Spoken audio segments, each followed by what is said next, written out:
The alarm screamed through every hallway of New Haven Station. Red lights flashed in patterns that made people's hearts beat faster. Scientists ran through the corridors, shouting orders that nobody could hear over the noise. Security guards gripped their weapons tighter, even though they knew those weapons would probably be useless against what was happening in the research lab. Inside the main laboratory, a crowd of aliens pressed themselves against the far wall. There were tall, blue-skinned Andorians with their sensing antennae flat against their heads in fear.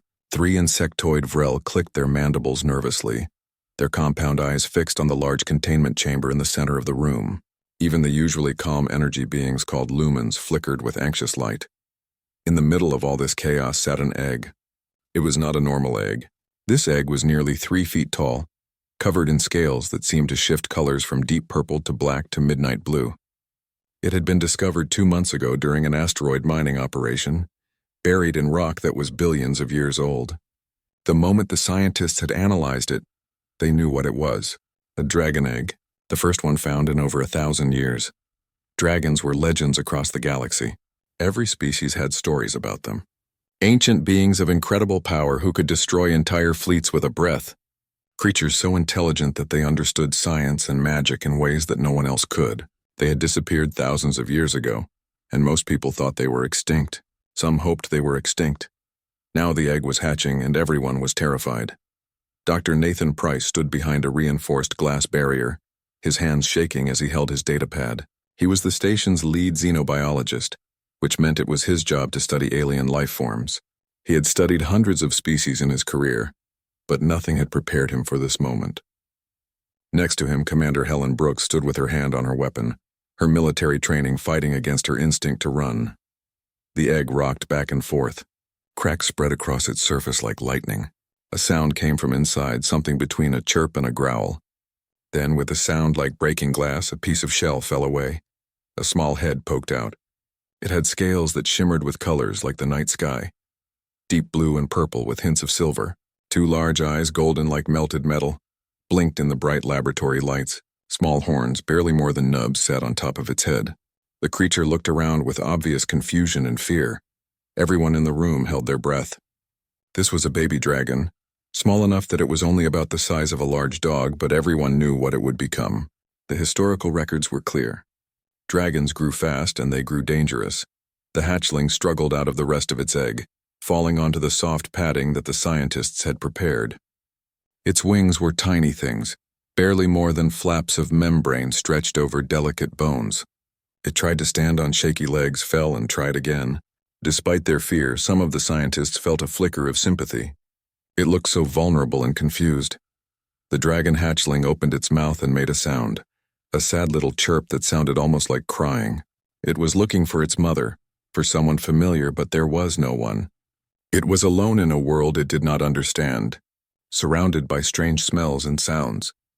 Meanwhile, in another part of the station, a small human girl was having an adventure. Emma Carter was 6 years old, with brown hair that never stayed in its ponytail, and green eyes that always seemed to be looking for something interesting. She was supposed to be with her father in the agricultural dome where he worked as an engineer. But she had heard the alarms and seen the adults running, and her curiosity had taken over. Emma was very good at not being noticed when she wanted to explore. She was small enough to slip past distracted adults and quick enough to avoid security cameras. She had learned all the secret passages and maintenance corridors of New Haven during her 3 years living there. Other parents might have been worried about having such an adventurous child. But her mother Lisa often said that Emma had been born without the part of the brain that understood fear. Now Emma followed the crowds of running people, staying close to walls and hiding behind corners. She could hear adults talking about something dangerous, something that was hatching. That sounded exciting. Emma loved animals of all kinds. She had books about earth creatures and alien creatures. She had drawings of them all over her room. Whatever was hatching, she wanted to see it. The research district was supposed to be locked down, but in the chaos, someone had left a maintenance door unsealed. Emma slipped through and found herself in a corridor she had never seen before.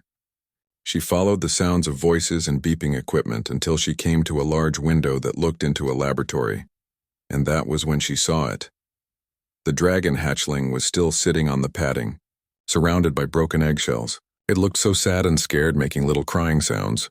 All the adult aliens were pressed against the far wall, as far from the baby dragon as they could get. Some of them had their weapons pointed at it, even though it was just a baby. Emma did not understand why everyone was so scared. She pressed her hands against the window and looked at the little dragon. It was the most beautiful thing she had ever seen. Its scales caught the light and shimmered like jewelry. Its golden eyes were big and expressive. Its tiny wings twitched as it tried to figure out how to use them. Without thinking, Emma smiled her biggest smile and said in a loud, clear voice, "You are so cute." The effect was immediate. The dragon's head snapped around toward the sound of her voice. Those golden eyes locked onto Emma's green ones. For a moment, the entire universe seemed to hold still. The scientists stopped moving. The alarm seemed quieter. Even the air felt different. The hatchling stared at Emma, and Emma stared back. Then the dragon did something that made every scientist in the room gasp. It chirped happily, a sound of pure joy. Its tail started wagging like a puppy's tail. It tried to walk toward the window, stumbling on its unsteady legs, never taking its eyes off the little human girl. Emma laughed with delight and pressed herself closer to the glass. "Hi there, little one. Do not be scared. I am Emma. What is your name?" The dragon could not answer with words, but it made more happy chirping sounds and tried to touch its nose to the glass where Emma's hands were. Its tiny tail kept wagging so hard that its whole body wiggled. Dr. Price's datapad slipped from his hands and clattered to the floor. In all his years of study, in all the historical records he had read, he had never seen or heard of anything like this. Dragons did not bond with other species. They barely tolerated their own kind. They certainly did not act like friendly puppies toward prey species. But here it was, happening right in front of him. A dragon hatchling and a human child, staring at each other through reinforced glass and somehow connecting in a way that should have been impossible. Commander Brooks found her voice first. "Someone get that child out of here right now." But it was too late. The bond had already begun, and nothing in the galaxy would ever be the same. 3 security guards rushed into the observation corridor and found Emma still pressed against the glass, talking softly to the dragon hatchling. The little creature was sitting as close to the window as it could get, making happy sounds and trying to touch Emma through the barrier. When the guards tried to pull Emma away, the dragon's behavior changed instantly. The hatchling's happy chirps turned into a sharp, angry shriek. Its scales seemed to darken, and small sparks of blue energy crackled along its body. The temperature in the containment chamber jumped 10 degrees in seconds. All the scientists scrambled backward even further, and alarms started blaring again. "Wait, stop!" Dr. Price shouted to the guards. "Put her down." The guards hesitated, but obeyed. The moment Emma's feet touched the floor, and she turned back to the window, the dragon calmed down. The sparks faded, the temperature dropped, and the hatchling went back to making its happy sounds. It pressed its small snout against the glass again, right where Emma's hand was. "Fascinating," Dr. Price whispered, his scientific mind racing despite his fear. "It is responding to her presence. It sees her as something important." Commander Brooks stepped forward, her expression serious but thoughtful. "That thing just threatened us because we moved the girl. This is a security problem." "Or a solution," Dr. Price said slowly. "Look at it. When she is here, it is calm. When she is not, it becomes agitated."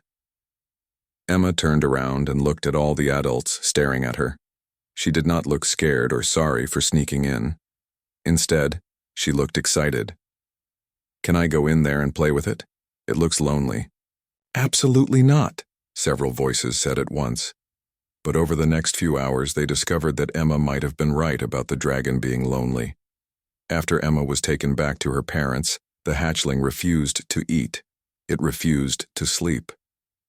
It paced around its containment chamber, making distressed sounds and occasionally shooting small bursts of plasma at the walls when scientists tried to approach. The bursts were not big enough to break the containment, but they were hot enough to leave scorch marks. Daniel and Lisa Carter sat in Commander Brooks's office listening to what had happened. Daniel, a tall man with brown hair starting to gray at the temples, looked worried. Lisa, who had kind eyes and strong hands from working with plants all day, kept glancing at Emma, who was sitting in a corner chair swinging her legs. So you are saying that the dragon has bonded with our daughter? Lisa asked carefully. We do not know for certain, Dr. Price admitted. He had come to explain the situation. But all the evidence points to some kind of connection. In all, the historical records, we have never seen anything like this. Dragons are supposed to be solitary creatures, they do not form attachments. But it is attached to Emma, Daniel said. It was not a question. It appears so, and Emma seems to be the only one who can calm it down. Commander Brooks leaned forward. We need to make a decision. The dragon is becoming more agitated every hour. It is not eating and it is damaging the containment chamber. If this continues, we will have to take more serious measures. You mean kill it, Emma said quietly from her corner. Everyone turned to look at her. Her eyes were filling with tears. That is what you mean, you want to kill it because you are scared? Sweetheart, it is dangerous, Daniel said gently. It is a baby. It is scared and alone and everyone is pointing guns at it. Emma's voice got louder. How would you feel if you were just born and everyone was mean to you? There was an uncomfortable silence. Finally, Lisa spoke. What are you proposing, Dr. Price? Supervised visits. Let Emma spend time with the dragon under controlled conditions. We study the bond while keeping everyone safe. It might be our only chance to learn about dragons without anyone getting hurt. After more discussion, a plan was made. Emma would visit the dragon twice a day, always with guards and scientists watching. The visits would last 1 hour each. If anything went wrong, Emma would be pulled out immediately. The next morning, Emma entered the containment chamber for the first time. She had to wear a special suit that could protect her from heat, just in case. Dr. Price and 3 guards stood just outside the door, ready to rush in. Cameras recorded everything. Emma walked slowly toward the dragon hatchling, which had been watching the door since the moment it had opened. The creature's golden eyes were fixed on her, its tail starting to wag before Emma even got close. Hi again, Emma said softly. I am Emma. I came back like I said I would. The dragon chirped and rushed toward her on unsteady legs. For a moment, the guards tensed, but the hatchling just pressed its head against Emma's stomach, making happy, rumbling sounds. Emma laughed and gently petted the scales on its head. They were warm and smooth like touching sun-warmed stones. You need a name, Emma said, sitting down on the floor. The dragon immediately curled up next to her, its small body fitting perfectly against her side. The scientists call you Subject 17, but that is not a name, that is a number. The dragon looked up at her, and Emma could have sworn it looked annoyed about being called a number. How about Spark? You have little sparks when you get mad, and your eyes sparkle. Emma stroked the dragon's head. Do you like that name? The dragon made a deep, content sound and closed its eyes. Within minutes, it was asleep, something it had not done since hatching. Dr. Price watched through the window, his data pad filling with notes. The hatchling's vital signs are normalizing. Heart rate is down. Body temperature is stable. This is remarkable. Over the following weeks, the bond between Emma and Spark grew stronger. The dragon grew quickly, gaining size every day. Within a month, Spark was the size of a large pony. But the growth was not the most surprising thing. Spark was smart. Not animal smart, but really smart. The dragon learned to understand human speech, responding to commands and even seeming to understand complex sentences. When Emma read books, out loud during their visits, Spark would watch the pages as if reading along. When Dr. Price tested the dragon with puzzles, Spark solved them faster than most adult humans could. The intelligence is off the charts, Dr. Price told the station council during a meeting. This creature is not just an animal. It is a sentient being, possibly more intelligent than we are. But intelligence brought new problems. Spark had no interest in anyone except Emma. Other children tried to approach during a supervised playdate, but the dragon ignored them completely. Adults who attempted to interact were met with cold stares and warning growls. Spark was devoted to Emma alone, and that made many people nervous. Some parents started demanding that the dragon be removed from the station. They called it dangerous, unpredictable, a threat to their children. Petitions were signed. Meetings became heated arguments. Then something happened that changed some minds. During one of Emma's visits, she was running around the larger containment area they had built for Spark. She tripped over her own feet and fell hard, scraping her knee badly. Blood ran down her leg, and Emma started crying from the pain. Spark, who had been playing on the other side of the room, was at her side in an instant. The dragon made worried sounds and looked at the injury. Then, very carefully, Spark breathed on the wound. But it was not the plasma breath that everyone feared. Instead, a soft, warm mist came out, glowing faintly with golden light. Emma stopped crying and watched in wonder.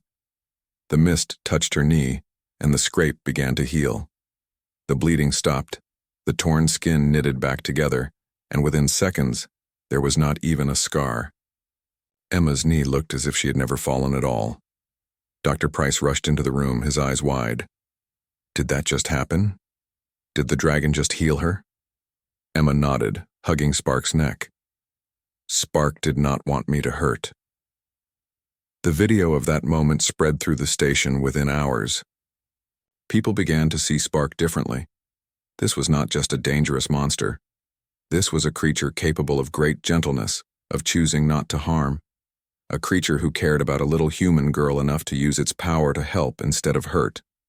But not everyone was convinced, and far away on distant worlds others were hearing about the dragon. Some wanted to study it, some wanted to own it, and some wanted to destroy it before it could become the monster they believed all dragons must be. The peaceful days on New Haven Station were numbered. Change was coming, whether anyone was ready or not. 3 months had passed since Spark hatched, and the dragon was no longer small enough to be called cute by most people. Spark now stood as tall as a horse, with wings that could spread 20 feet across. The midnight blue scales had deepened in color and now had gold highlights that caught the light. The tiny horns had grown into impressive curved spikes. When Spark moved through the enlarged habitat, every step showed the power and grace of a natural predator. But to Emma, Spark was still the same scared hatchling she had met that first day. She still hugged the dragon's neck, still read stories out loud while Spark listened, and still played games of hide-and-seek in the habitat. The only difference was that now, when Spark found her, the dragon had to be very careful not to knock her over with enthusiasm. Emma had turned 7 years old, and Spark had been her best friend for every single day since hatching. They had developed their own way of communicating. Spark could not speak human words, but the dragon made different sounds that Emma understood. A low rumble meant contentment. A sharp chirp meant excitement.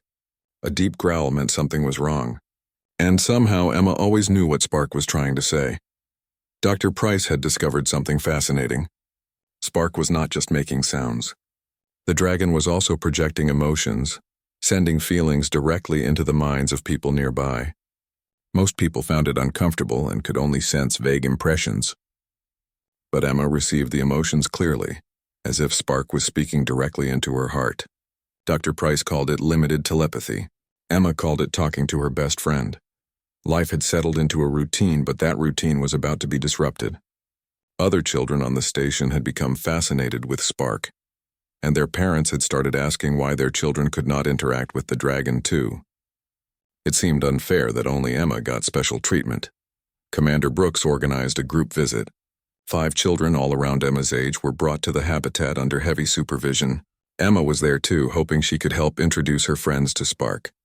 The first child who approached was a boy named Kevin. He was confident and excited, walking right up to Spark with his hand out. "Hi, Dragon."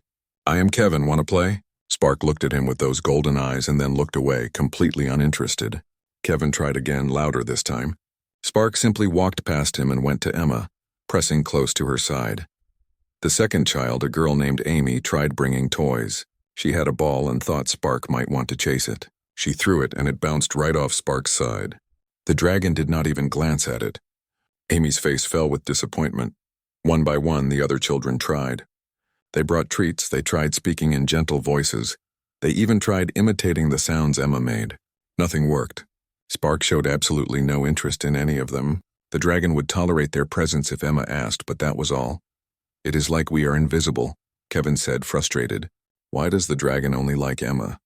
Dr. Price had theories but no solid answers. Perhaps the first being a dragon saw after hatching became the most important. Perhaps there was something in Emma's genetic makeup that appealed to Spark. Perhaps it was simply the randomness of the universe. Whatever the reason, the bond was exclusive, and that exclusivity was causing problems. Parents began complaining more loudly. If the dragon only cared about one child, then the dragon was playing favorites. Some said Emma was somehow controlling Spark and keeping the dragon away from others. Others worried that Spark might become dangerous to children who were not Emma.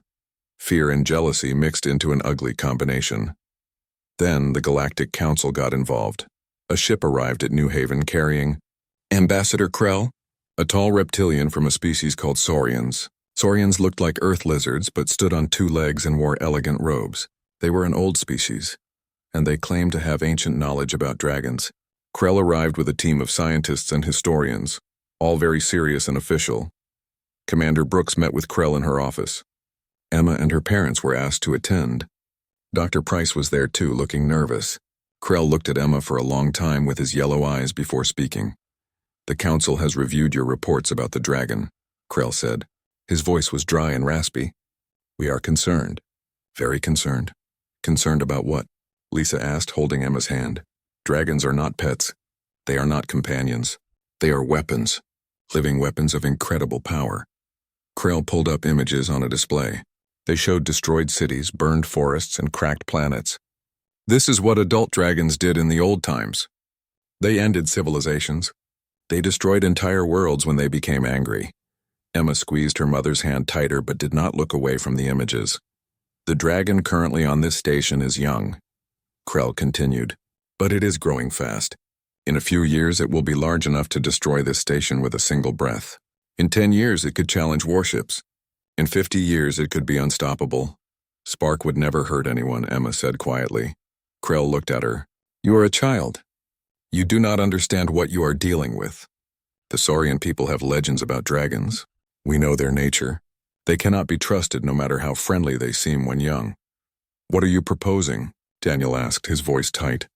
"The dragon must be transferred to a secure council facility. We have experts who can study it properly. We have containment systems strong enough to hold it as it grows, and we have weapons that can stop it if necessary."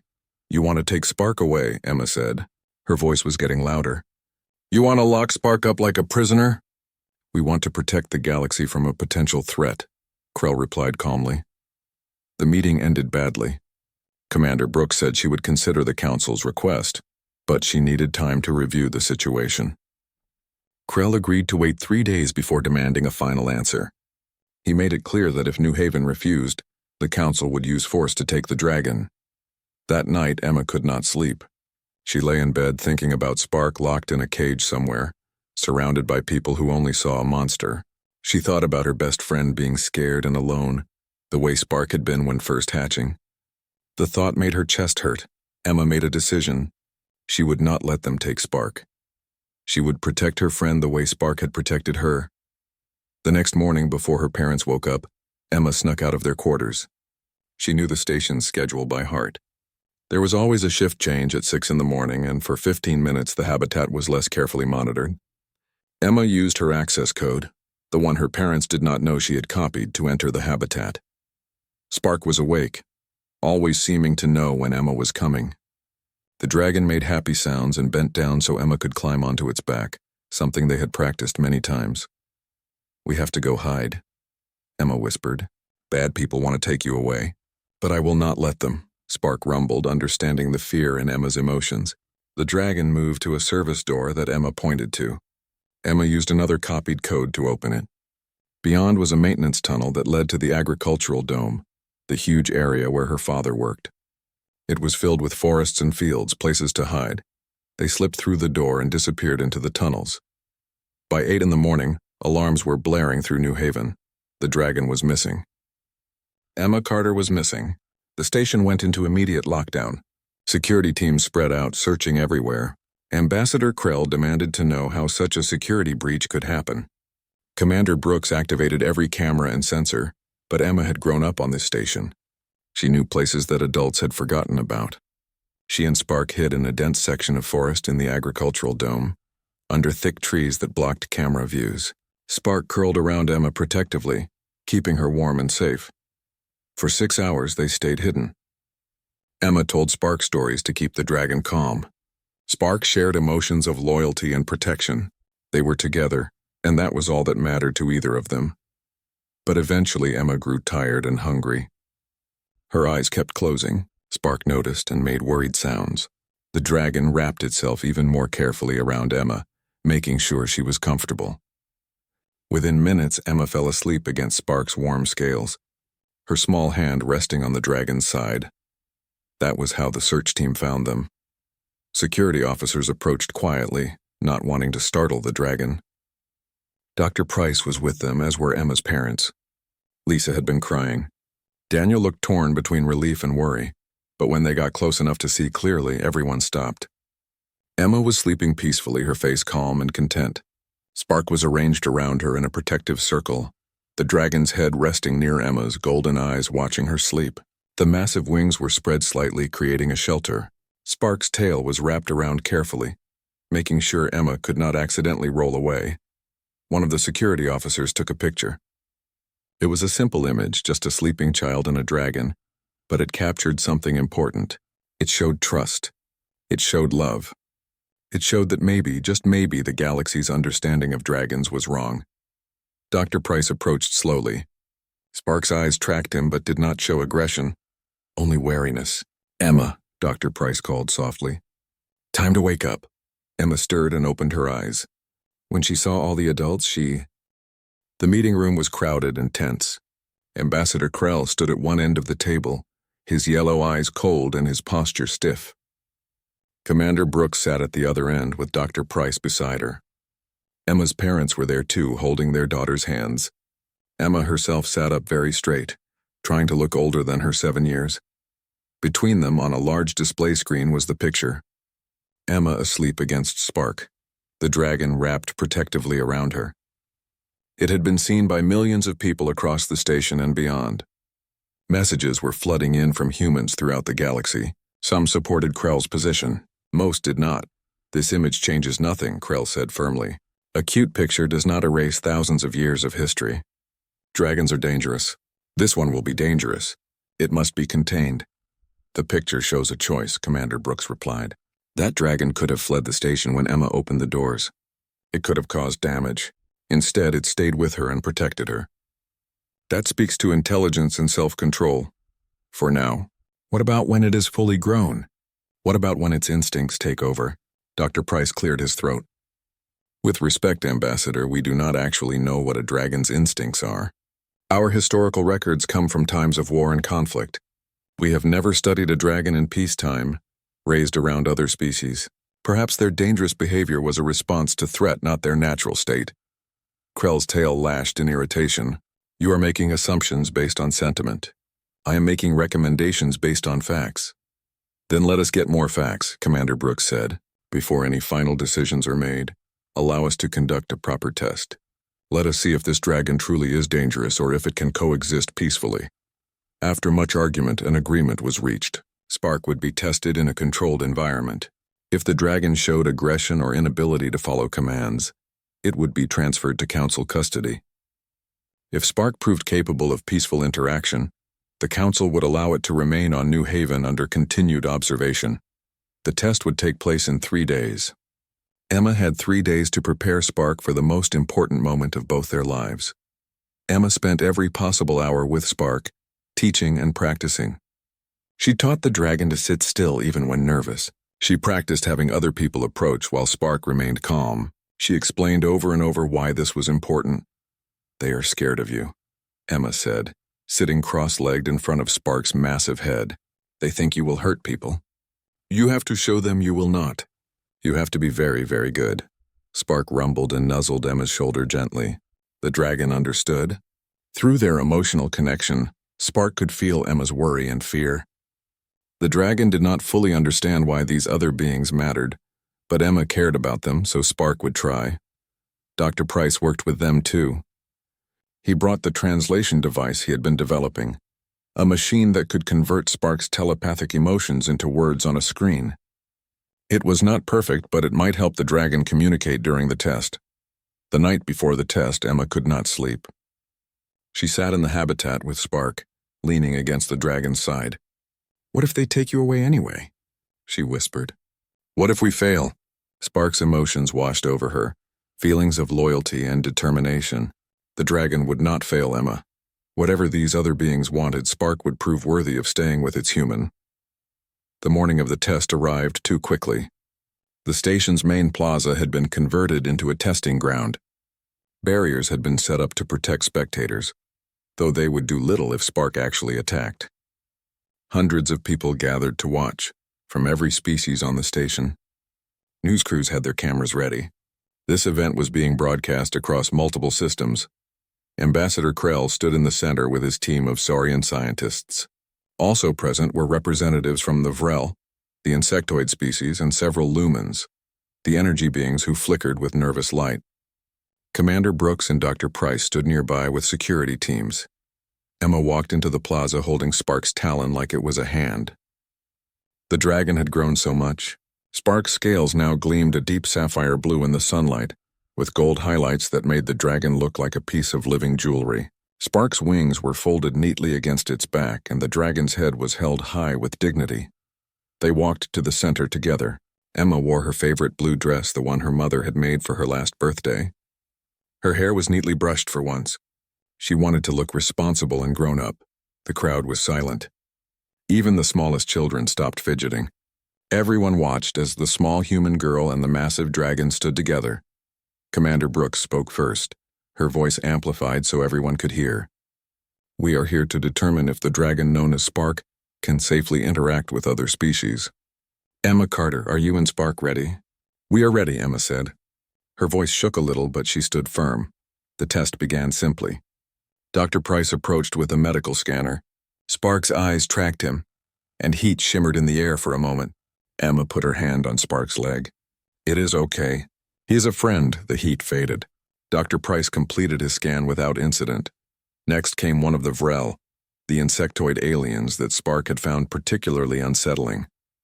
The Vrel's multiple legs clicked on the ground as it approached. Spark's body tensed, scales rising slightly in a defensive display. But the dragon did not move away, did not breathe fire, did not attack. Emma stroked Spark's scales and whispered encouragement. The Vrel extended one of its limbs slowly. Spark watched it carefully and then, very deliberately, lowered its head so the Vrel could touch the dragon's snout. The Vrel's antennae waved in surprise and what might have been pleasure. "Remarkable," Dr. Price said, making notes. Full self-control even when uncomfortable. Then came the real test. Ambassador Krell approached. The Saurian moved with the confidence of someone who believed he knew exactly what would happen. He had told everyone that dragons and Saurians had a special connection, that dragons would naturally respect his species above others. Krell stopped a few feet from Spark and performed a Saurian challenge display. He expanded the frill around his neck, hissed loudly, and spread his arms wide. It was a deliberate threat meant to provoke a response. Spark's reaction was immediate. The dragon's eyes narrowed to slits. The temperature around them jumped 20 degrees in seconds. Spark's scales darkened and blue energy crackled along the dragon's body. A deep, rumbling growl came from Spark's chest, a sound that made several people in the crowd step backward. Krell smiled. "You see? Aggression. The dragon cannot control its nature, but Emma was not afraid." She stepped in front of Spark, putting herself between the dragon and Krell. "Stop it," she said loudly. "You are being mean on purpose. You are trying to make Spark mad." She turned back to Spark and put both hands on the dragon's snout. "Look at me, Spark, not at him. At me." Spark's golden eyes shifted down to Emma. She smiled up at her friend. "He is just scared. You are bigger and prettier than him, and that makes him feel small. That is not your fault. You do not need to prove anything to him." Slowly, the energy faded from Spark's scales. The temperature dropped. The dragon's posture relaxed. Emma kept talking, her voice gentle and confident. "You are good. You are kind. I know what you really are. And so do all the people who matter." Spark took a deep breath and then did something that shocked everyone in the plaza. The dragon lowered its massive head, bent its front legs, and bowed to Ambassador Krell. It was a gesture of submission, of peace, of choosing not to fight. Krell stumbled backward, his eyes wide. "Impossible," he whispered. "Dragons do not submit. They do not yield. They do not bow." "Spark is not submitting," Emma said proudly. "Spark is being polite. There is a difference." Dr. Price rushed forward with the translation device. He held it near Spark, and words appeared on the screen. Not many, because the device was still limited, but enough. Choose peace. For Emma, the crowd erupted in sound.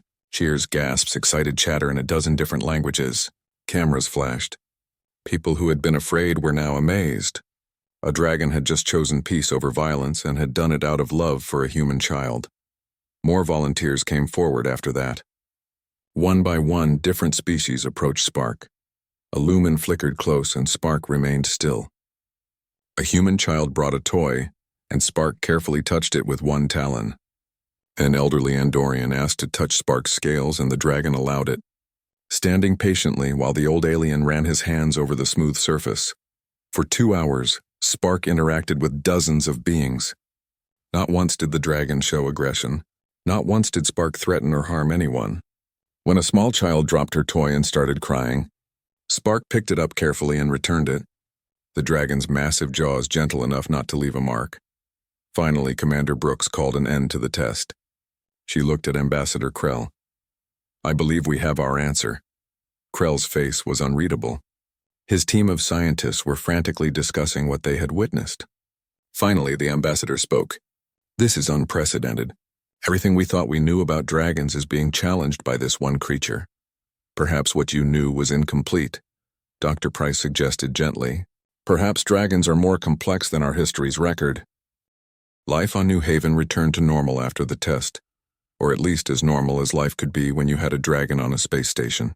Spark continued to grow, now big enough that the dragon could barely fit through the largest doors.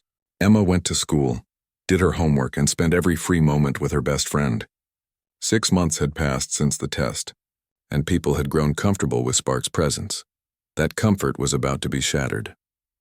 Commander Brooks was reviewing routine reports when the alert came through. 3 ships had just dropped out of faster-than-light travel at the edge of the system. They were not merchant vessels. They were not council ships. The silhouettes matched known pirate vessels, and they were heading straight for New Haven. Within minutes, the station was on alert. Brooks called her security team together and reviewed what little they knew. The lead ship was called the Blood Star, captained by a man named Marcus Vane. He was human, which somehow made it worse. Vane had been a military officer once, but had turned to piracy 5 years ago. He was smart, ruthless, and had never been caught. The communication came through an hour later. Vane's face appeared on the screen, handsome in a cruel way, with scars on his left cheek and cold blue eyes. He smiled, but there was no warmth in it. "New Haven Station, this is Captain Marcus Vane. I will keep this simple. You have something I want. Give me the dragon, along with your supply stores and any valuables, and I will leave peacefully. Refuse, and I will take them by force. You have 48 hours to decide." The transmission ended. Commander Brooks stared at the blank screen, her mind racing. New Haven was not a military station. They had some defensive weapons, but nothing that could stand against 3 pirate vessels. She had sent out distress calls, but the nearest council fleet was 4 days away. Whatever happened, they would have to handle it themselves. An emergency meeting was called. Station leaders, department heads, and security officers crowded into the command center. Dr. Price was there, as were Emma's parents. Everyone was talking at once, suggesting plans and arguing about options. Emma had been left with a babysitter, or so the adults thought. But Emma had a way of learning things she was not supposed to know. She had heard the alarms, seen her parents' worried faces, and followed them quietly. Now she was hiding behind a storage cabinet, listening to everything. "We cannot give them Spark," Dr. Price was saying. "A man like Vane would use the dragon as a weapon. He would hurt people. We cannot fight them either," someone else argued. "We are not soldiers. We are scientists and farmers and teachers. If we do nothing, they will attack anyway. Pirates like Vane do not make deals. They take what they want." Commander Brooks held up her hand for silence. "We have some defensive capabilities. If we can hold them off for 4 days, the council fleet will arrive. We need to prepare every defense we have and hope it is enough." Emma had heard enough. She slipped away from her hiding spot and ran through the corridors. She knew where she needed to go. She needed to talk to Spark. The habitat was under extra guard now, but the guards knew Emma and let her pass.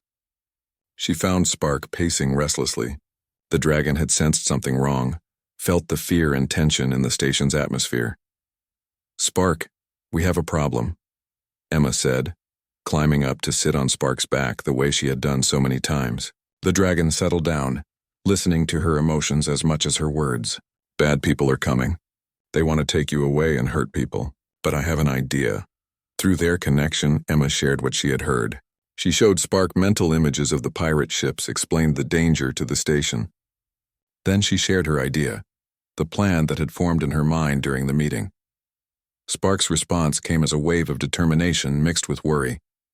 The dragon wanted to help but did not want Emma in danger. Emma hugged Spark's neck. We have to do this together. You are big enough now. You can fly in space. I have seen you practicing. It was true. Spark had been testing flight capabilities in the cargo bays, short bursts of speed and maneuverability. The dragon had never flown outside the station, but the instinct was there, waiting to be used. Emma climbed down and ran to the command center. The guards tried to stop her, but she pushed past them. The meeting was still going on, and Emma interrupted by shouting, I know how to stop the pirates. Everyone turned to stare at her. Daniel started to say something, but Emma kept talking fast. Spark wants to help. Spark can fly in space and can fight. I know it sounds scary, but this is what dragons are good at. And if we work together, we can protect the station. Absolutely not, Lisa said immediately. Emma, you are 7 years old. We are not sending you into battle. But Spark will only listen to me. You know that. And the pirates do not know how strong Spark is. They think Spark is just a baby dragon. We can surprise them. Commander Brooks looked at Emma for a long moment and then at Dr. Price. Is it even possible? Can the dragon survive in vacuum? Dr. Price pulled up files on his tablet. Based on our studies, yes. Dragons in the historical records were seen fighting in space. They can hold their breath for extended periods and withstand extreme temperatures. Spark should be able to function in vacuum, at least for short periods. This is insane, Daniel said, but his voice was weak. He knew his daughter, knew that stubborn look in her eyes. The argument went on for an hour. Emma did not give up. She explained her plan over and over. Finally, with only 30 hours left before Vane's deadline, Commander Brooks made a decision. We do not have better options. If Dr. Price can design a harness to keep Emma safe, and if we can coordinate with our defense teams, then maybe this could work. But Emma, you follow every order exactly. No improvising. No risks beyond what we plan. Emma nodded seriously. I promise the next 30 hours were chaos. Dr. Price and the engineering team built a special harness that would attach Emma to Spark safely. It had air supply, thermal protection, and emergency release mechanisms. They practiced in the cargo bay dozens of times until Emma could stay on Spark's back, even during extreme maneuvers. The defense plan was simple, but risky. When the pirates approached, New Haven would appear to surrender. The station would open its cargo bays as if preparing to hand over supplies. But Spark would be hidden in one of those bays. When the pirate ships got close, thinking they had won, Spark would launch and attack. Emma spent her last hours before the battle with her parents. Lisa held her tightly, fighting back tears. Daniel kept checking Emma's harness over and over. You come back to us, he said. Both of you.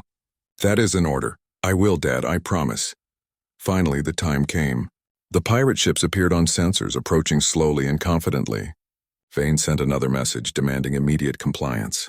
Commander Brooks sent back a signal of surrender, and the station's defenses powered down. Emma climbed into her harness on Spark's back.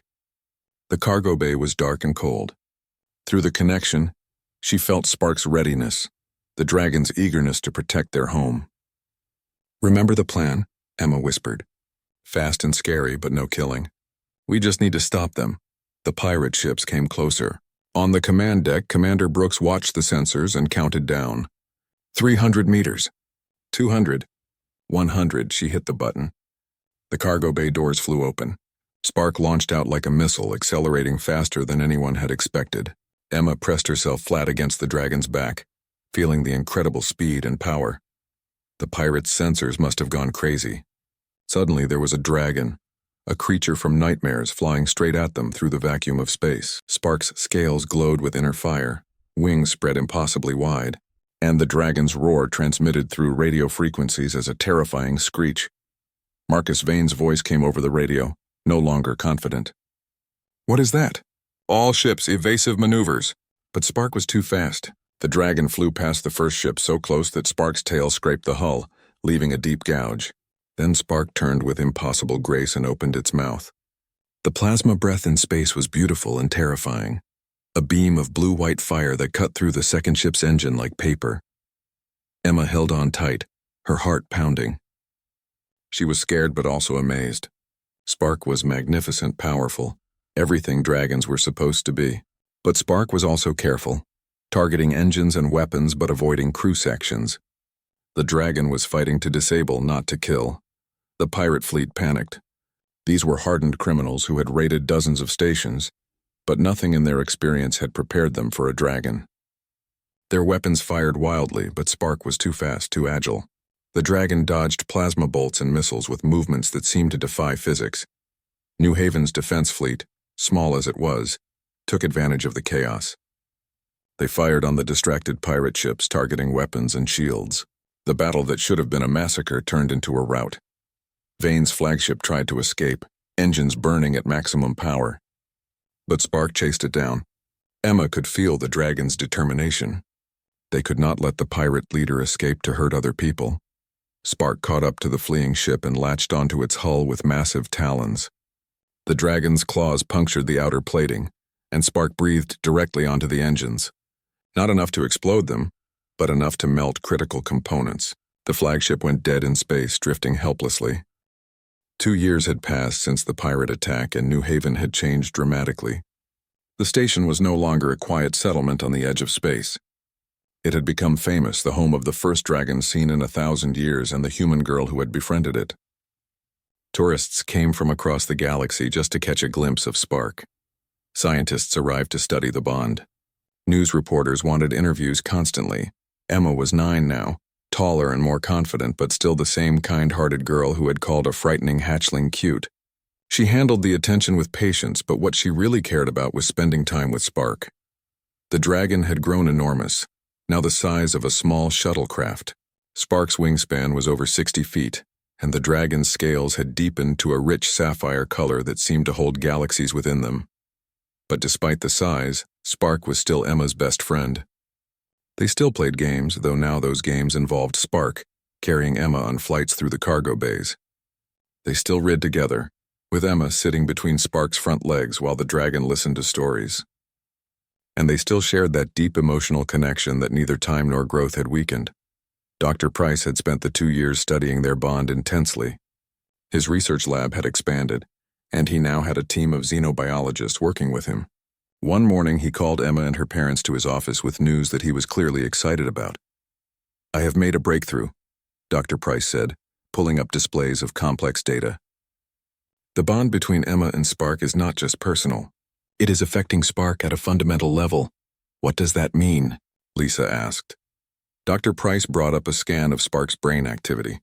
Dragons do not just bond with individuals, they bond with species. Spark's attachment to Emma has created a protective instinct toward all humans. But more than that, Spark's neural pathways are developing in ways that make the dragon naturally empathetic toward human emotions and needs.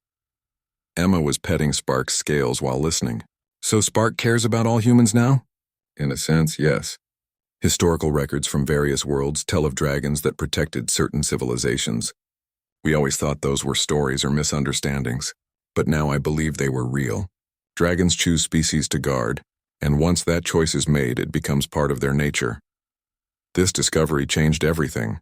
The Galactic Council, which had been monitoring New Haven closely, called an emergency session. If dragons could bond with species and become their guardians, then the ancient stories made sense in a new way. Dragons were not conquerors who had enslaved primitive people. They were protectors who had chosen to safeguard them.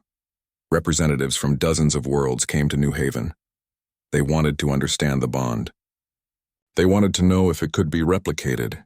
More importantly, deep space exploration teams had found 3 more dragon eggs, ancient and perfectly preserved. The question now was what to do with them. A program was established, carefully designed with input from Dr. Price and Emma herself. The eggs would be brought to special facilities. Different species would be given chances to interact with the hatchlings. The goal was to create new bonds, but only if they formed naturally. No force, no manipulation, just opportunity for connection. Emma was invited to help train the people who would work with the new dragons. At 9 years old, she became a teacher, explaining to adults from across the galaxy what she had learned. "You cannot make a dragon like you," she told a room full of scientists. "You can only show them who you are and hope they choose to be your friend." Life was good, but there were still people who feared the return of dragons. Ambassador Krell had never fully accepted what had happened with Spark. He had returned to his homeworld after the test, but his belief that dragons should bond with saurians, not humans, had only grown stronger. Krell had spent 2 years studying ancient texts, searching for evidence that saurians and dragons shared a special connection. His people were reptilian, closest to dragons in appearance and genetics. Surely that meant something. The more he researched, the more convinced he became that Emma's bond with Spark was wrong, an accident that needed to be corrected. He began quietly gathering followers, saurians who shared his views. They called themselves the Ancestral Order, and they believed that dragons were part of their heritage, stolen by history and now being corrupted by humans. Their meetings were secret, their plans hidden, but they were planning something big. The first sign of trouble came during a cultural festival on New Haven. The station held these events every few months, celebrating different species and their traditions. This particular festival was focused on Earth cultures with human food, music, and art on display. Emma was at the festival with her parents, enjoying the celebrations. Spark was in the habitat, as bringing the dragon to crowded events was usually too disruptive. But Emma and Spark maintained their connection even when apart, a constant awareness of each other's emotions. Emma was watching a dance performance when she felt something wrong. Through the bond, she sensed Spark's sudden alarm and fear, not fear of danger to the dragon, but fear for Emma. Something was wrong. Emma turned around and saw 3 saurians moving toward her through the crowd. They wore the robes of the Ancestral Order, and their eyes were fixed on her with an intensity that made her uncomfortable. She stepped closer to her parents, and Daniel noticed the saurians too. "Can we help you?" Daniel asked, putting himself between Emma and the approaching aliens. "We have come for the child," one of them said. "She must be separated from the dragon. The bond is unnatural and must be broken." Security moved in immediately, but the saurians had planned well. 2 of them carried devices that created an energy field, blocking the security officers from getting close. The third one reached for Emma, moving with the quick reflexes of his species. He never got close. The habitat was a quarter-mile away, but Spark's roar shook the entire station. The dragon had felt Emma's fear and was responding with fury. The walls of the habitat, designed to contain a dragon, held for 3 seconds. Then Spark smashed through them, driven by pure protective instinct.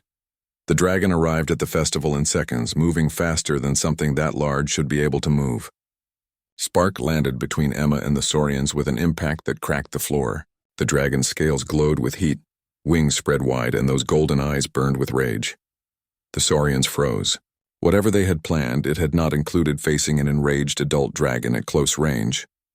The energy fields they carried meant nothing against Spark's power. One blast of plasma breath would end them, but Spark did not attack. The dragon stood there, a living wall between Emma and anyone who might hurt her, waiting. Emma ran to Spark's side and put her hand on the dragon's leg.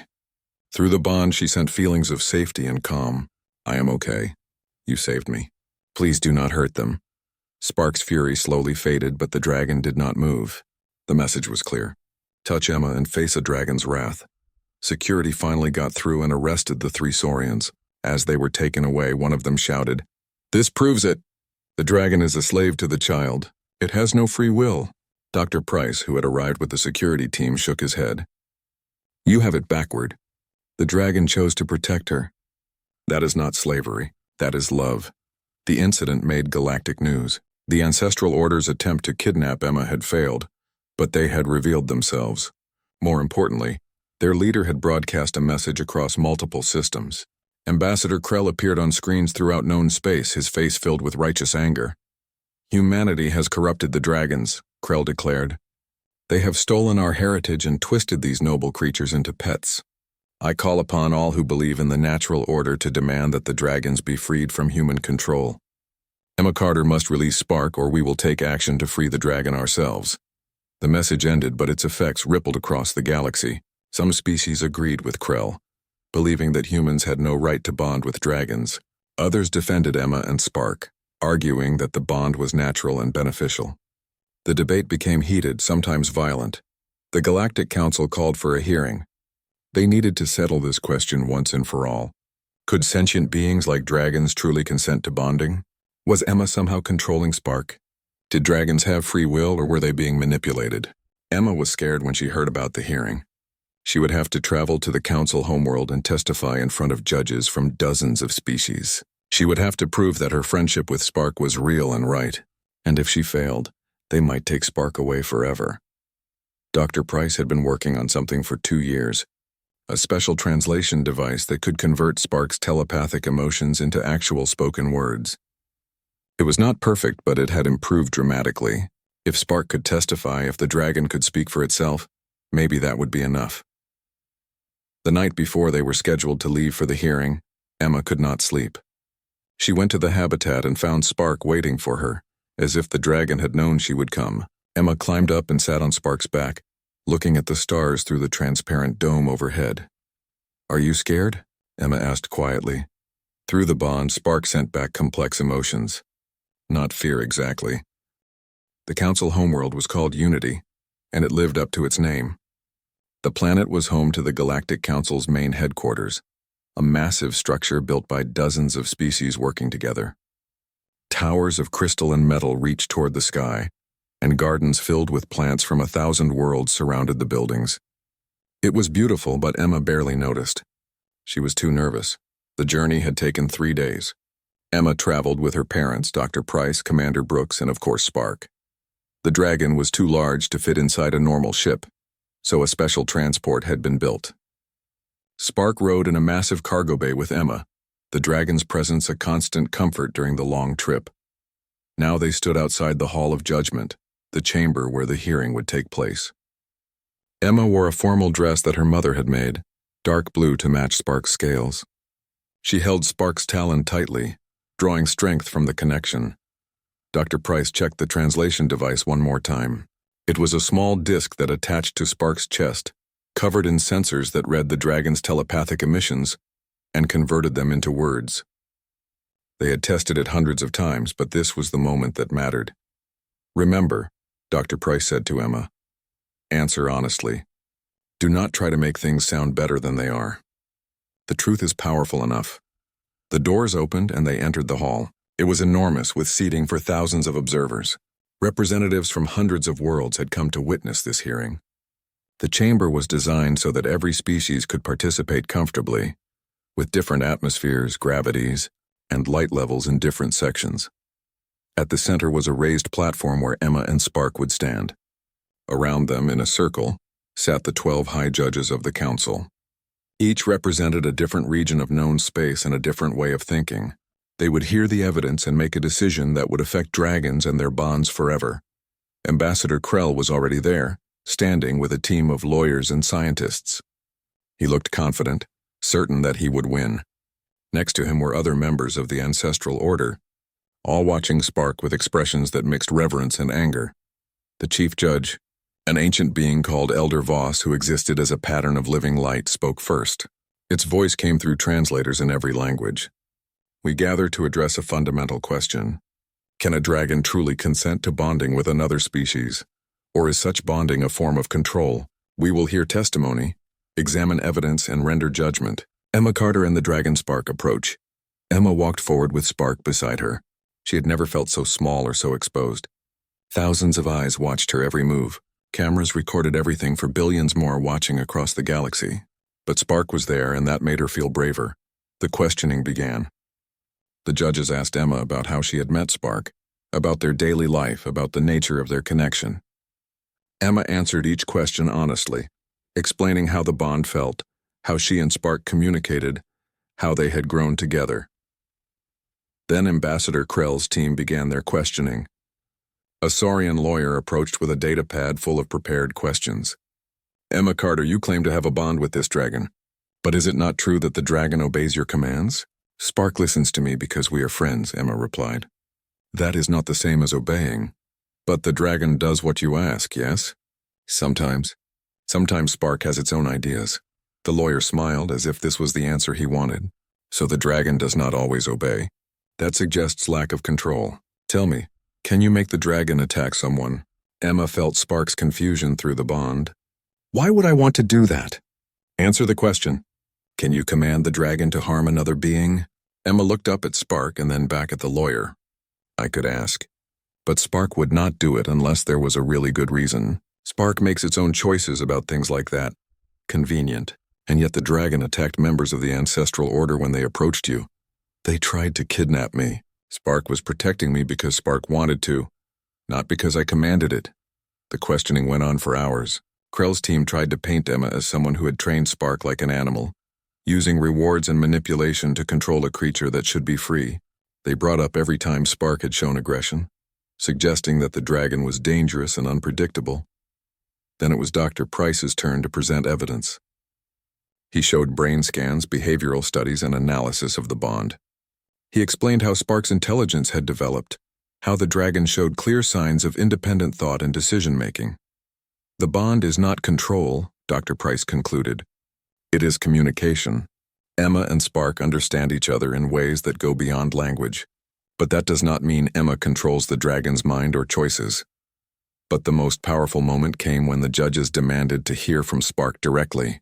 Elder Voss spoke, its light patterns shifting in what might have been curiosity. We have heard much about the dragon. Now we would hear from the dragon itself. Spark, can you understand us? Dr. Price activated the translation device.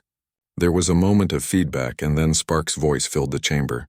It was deep and resonant like distant thunder, but clear enough to understand. I understand. The chamber erupted in whispers. Many people had never heard a dragon speak before. The judges leaned forward, their attention completely focused.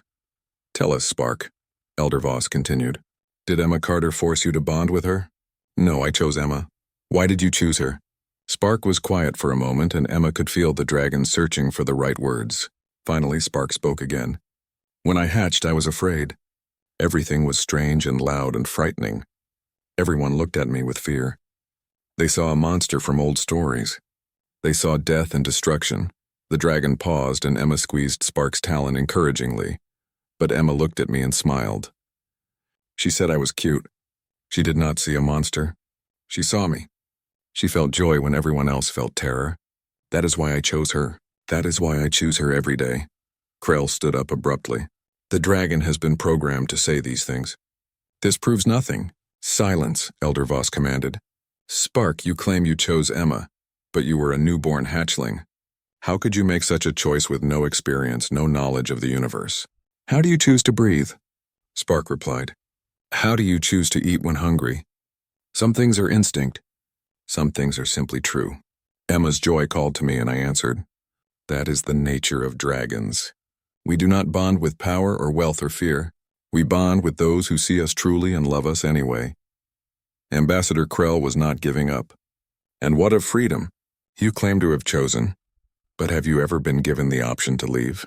You have been contained on that station your entire life. How can you call that choice? The judges looked at each other. This was a valid point. Spark had indeed never been offered true freedom. Elder Voss made a decision. We will give the dragon that choice now. Spark, we will open these doors. You may leave if you wish. You may fly to any world you choose, live however you want. We will not stop you. Emma Carter will remain here. Show us, Spark. If the bond is truly your choice, prove it by choosing freedom. Emma's heart stopped. She had not expected this. Through the bond, she felt Spark's surprise and confusion. The dragon had never considered leaving Emma. The thought was foreign, almost incomprehensible. But the judges were serious. The massive doors of the Hall of Judgment began to open, revealing the sky beyond. It was a beautiful day on Unity, with clouds drifting across a purple sky. The wind carried scents from dozens of different biomes. It was an invitation to freedom. Go, Elder Voss said to Spark. If you choose to return, we will know your bond is real. If you choose freedom, we will know you are not truly bonded at all. Emma felt tears.